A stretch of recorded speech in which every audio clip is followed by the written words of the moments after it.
वर्षावास 2026 गुरुवार 23वा दिवस निमित्त सर्व बुद्धविहार पूज्य भिक्खू संघ यांना प्रथम मी अभिवादन करतो।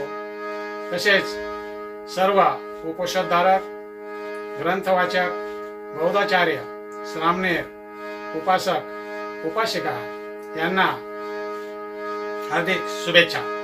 बंधूंनो, भगवंतांनी मी या धम्माकडे कसं वळलो आणि धम्म निर्माण केला हे सांगताना त्यांनी जे ऋषीमुनींशी संवाद केला, सर्व शास्त्र तत्वज्ञान यांचा स्वाध्याय केला आणि त्यातून खरं सत्य जे काय आहे ते मानवी जीवनासाठी शोधून काढलं, जेणेकरून मानवी जीवनातलं दुःख हे कमी होईल, नाहीसं होईल। आणि म्हणून भगवंत म्हणतात, हे जो मार्ग आहे त्या मार्गावर मी कसा वळलो हे मी तुम्हाला पुढील पाठात सांगेल। आजच्या धम्म कथेतील गीतांच्या ओळी उपासिका एम बी पंडित या गातील, आपण त्या श्रवण करू। जय भीम, नमो बुद्धाय।